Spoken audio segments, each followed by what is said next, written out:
వాళ్ళు చేస్తున్నటువంటి అరాచకాలు. నిన్న కూడా ఇప్పుడు మామూలుగా సంక్రాంతి సంబరాలను పోతే ఎవడు కూడా రాజకీయాలు మాట్లాడరు. కానీ నిన్న ఈయన పవన్ కళ్యాణ్ అడిగిపోయాడన్నా, నాకు రాజకీయాలు అంటే పెద్దగా ఇంట్రెస్ట్ లేదు,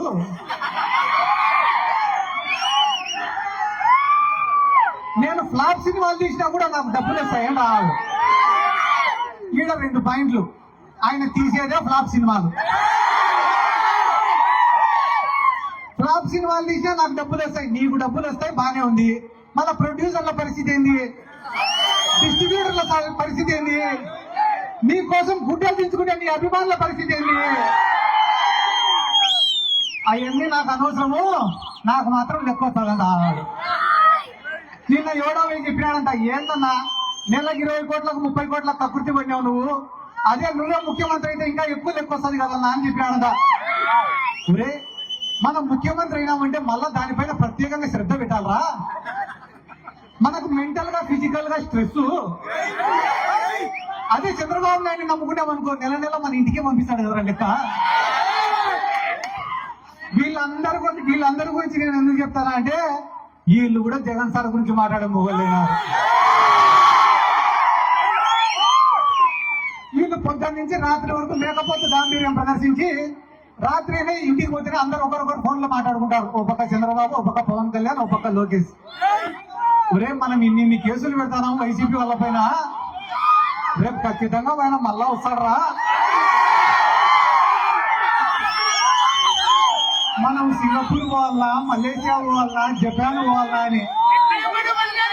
మా సార్ అందుకే ముందు జాగ్రత్తగా ఏం చెప్పినాడు, 7 సముద్రాలు అవుతాయి,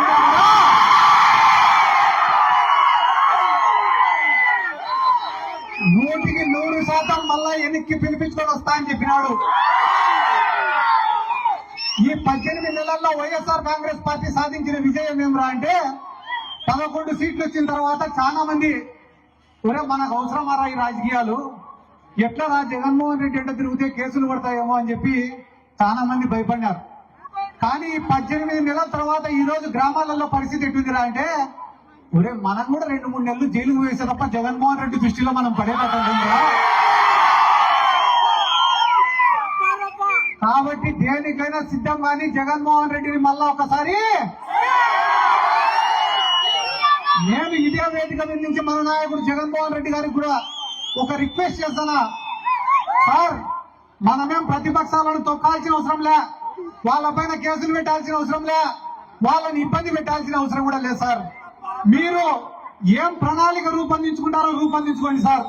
ఒక 10 సంవత్సరాలు మన గవర్నమెంట్ ఉండేలాగా చూడండి సార్.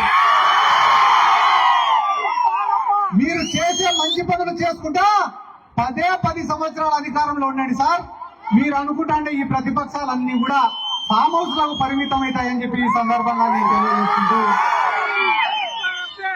నేను మరొకసారి చెప్తానన్నా, చేసిన మంచి ఎప్పటికి కూడా ప్రజలు మర్చిపోరు. మనం చేసే కష్టాన్ని కూడా ప్రజలు ఎప్పుడు కూడా గుర్తు పెట్టుకుంటారు. ఈ రోజు జగన్మోహన్ రెడ్డి గారికి ఆయన చేసిన మంచి శ్రీరామ రక్షని కూడా ఈ సందర్భంగా నేను తెలియజేసుకుంటూ, ఈ రోజు సంక్రాంతికి పట్టణాల నుంచి అందరూ పల్లెలోకి వస్తున్నారు. కానీ పల్లెలలో ఏ రైతు ముఖంలో కూడా సంతోషం లేదు. ఎందుకంటే ఏ పంటకు కూడా రేటు లేదు. ఒకనొక సందర్భంలో మా నందికొట్కూరు నియోజకవర్గంలో మొక్కజొన్న కొనుగోలు కేంద్రాలు పెట్టాడు జగన్ సార్. పెడితే ఐకేపీ సెంటర్ల ద్వారా, సొసైటీల ద్వారా, మార్కెట్ యార్డు ద్వారా కొన్ని 100 లారీలతో మేము కొనుగోలు చేసినాం మొక్కజొన్నని. మాకు అర్ధరాత్రి ఫోన్లు రైతుల దగ్గర నుంచి, అన్నా మా ఊర్లో గొన సంచులు రాలే, మా ఊర్లో పులికోసాలు రాలే, మా ఊరికి లారీలు రాలే, 24 గంటలు మాకు ఇయ్యే ఫోన్లే. ఒక తెలుగుదేశం కూడా వచ్చినాడు, దేనికన్నా మీరు ఇంత ఇబ్బంది పెడతారు, అదే మా గవర్నమెంట్ ఉంటే కదా ఇంత ఇబ్బంది పడాల్సిన అవసరం లే, మేము చాలా నీట్ గా డీల్ చేస్తాం దీన్ని అన్నాడు. ఒరే, ఇన్ని టన్నుల మేము కొంటాం మొక్కజొన్న, మేమే సేఫ్ గా డీల్ చేయలేకుండా నువ్వు ఎట్లా డీల్ చేస్తావురా అంటే, మాకు ఓటేస్తే చెప్తామన్నా మేము అన్నాడు. సరేలే అని మా ఊరోళ్ళు నమ్మి టీడీపీ ఓటేసినారు. చూసాం ఎట్టకుంటాడో వీడు మొక్కజొన్న, బా డీల్ చేస్తా అన్నాడు అని. మొక్కజొన్న పంట చేతికి వచ్చింది. ఏరా ఏమో డీల్ చేస్తా అన్నామంటే, మీ మాదిరిగా మాకు తలనొప్పి పెట్టుకోమరా, అందుకే మేము కొనుగోలు కేంద్రం కూడా పెట్టాము. ఇంకా మమ్మల్ని అడిగేటోడు ఎవడు?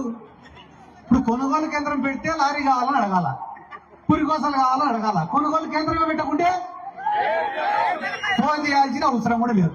ఆ పక్క రాష్ట్రంలో ఉన్నారు తెలంగాణలో, వాళ్ళు కూడా కొనుగోలు కేంద్రం పెట్టారు, కానీ మన సారు పెట్టడం లేదు. ఏంది సార్ మా రైతుల పరిస్థితి అంటే ఒకే ఒక పరిష్కారం, మీకు బాధ వస్తే మందు దాగి పడుకోండి.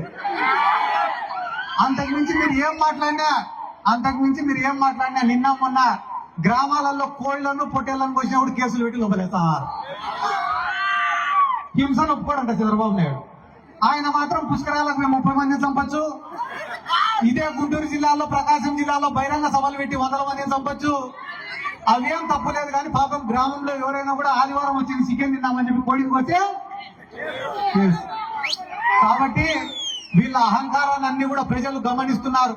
ఎందుకంటే నేను పెద్దగా చెప్పను, ఒక చిన్న ఉదాహరణ చెప్తా. జగన్మోహన్ రెడ్డి అంటే వీళ్ళకి ఎంత భయం అనేది. జగన్మోహన్ రెడ్డి కట్టే మెడికల్ కాలేజీలను ప్రైవేట్ వాళ్ళకి ఇస్తామన్నాడు చంద్రబాబు నాయుడు. అన్ని ఇచ్చేస్తాం ప్రైవేట్ వాళ్ళకి అన్నారు. జగన్ సార్ తప్పు సార్, ప్రభుత్వం సొమ్ము ఇవ్వకూడదు అంటే మేము ఇచ్చేస్తామన్నాడు. జగన్ సార్ ఓపిక పట్టి ఒరే టెండర్ వేసే మొగోడు ఎవడో రాన్నాడు.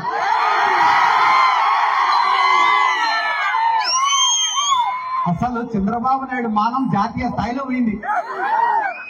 వాటిని ప్రైవేట్ పరం చేయాలని టెండర్ వేస్తే కనీసం ఇంట్లో పనిచేసేటోడు కూడా పోలేక టెండర్ వేసేదానికి. పాపం తలకాయ ఎక్కడ పెట్టుకోవాలో తెలియక మళ్ళా ఈరోజు సంక్రాంతి సంబరాలు ఏంటన్నది ఆవకాయ ఏంటది, అమరావతి ఆవకాయ, లాస్ట్ కు వాళ్ళకి మిగిలేది ఆవకాయ తొక్కే. కాబట్టి ఈ రోజు మా గ్రామాలలో కూడా కొన్ని 100 కోట్లు ఖర్చు పెట్టి జగన్మోహన్ రెడ్డి గారి నాయకత్వంలో అభివృద్ధి పనులు, సంక్షేమ పనులు చేసినాం. అన్ని చేసినా కూడా తెలుగుదేశం వాళ్ళు చేసే తప్పుడు ప్రచారాలను తిప్పి కొట్టలేక 11 సీట్లకు పడిపోయినాం. ఈ రోజు 18 నెలలు కాకముందే ప్రతి గ్రామంలో ఉండే రైతులు గాని, సామాన్యులు గాని, విద్యార్థులు గాని, మహిళలు గాని ఆయన చేసిన మంచిని గమనిస్తున్నారు. అరే సంక్రాంతి వచ్చింది, జగన్మోహన్ రెడ్డి ఉండింటే మనందరి అకౌంట్లలో కూడా డబ్బులు ఉన్నాయి కదరా, ఈ రోజు అందరి అకౌంట్లు కూడా ఖాళీగా పడి ఉన్నాయంటే దానికి కారణం ఈ చంద్రబాబు నాయుడే కదరా అని చెప్పి బాధపడుతున్నారు. కాబట్టి ఇటువంటి తరుణంలో అన్నా చంద్రశేఖర్ అన్న వచ్చి ఫోటోలు దిగిన వాళ్ళందరినీ కోటేసే గెలుస్తా ఉన్నా. మళ్ళా వైఎస్ఆర్ కాంగ్రెస్ పార్టీకి 11 సీట్లు వచ్చినప్పుడే నిన్న 5,000 ఓట్లతో గెలిపించినారు. రానున్న ఎన్నికల్లో రిజల్ట్ ఎట్టుంటది అనేది అనవసరం. వైఎస్ఆర్ కాంగ్రెస్ పార్టీ బీఫామ్ తీసుకునే రోజు నీ గెలుపు డిక్లేర్ అయిపోయినట్టనే. నువ్వు బీఫామ్ తీసుకొని టపాసులు రాసుకుంటూ పోవచ్చు ఇంటికి. సరే మీరు ఎమ్మెల్యే అయినాక అన్న ఏమో నువ్వు కూడా పైన చూస్తాను అంటే ఎమ్మెల్యే కన్నా పెద్దది, మమ్మల్ని మర్చిపోకన్నా నువ్వు. మేమే మా వాళ్ళకి అడుగుతాం, మాకేం అడగం మేము. ఈ రోజు ఇంత ప్రేమగా ఆహ్వానించిన ప్రతి ఒక్కరికి పేరు పేరున నా శిరస్సు వంచి నమస్కారాలు తెలియజేసుకుంటూ ఎల్లప్పుడూ మీ ప్రేమకు రుణపడి ఉంటామని కూడా ఈ సందర్భంగా తెలియజేసుకుంటూ సెలవు తీసుకుంటున్నాను. జై జగన్, జై జగన్, జై జగన్, జోహార్ YSR. Thank you. Please subscribe Dot News.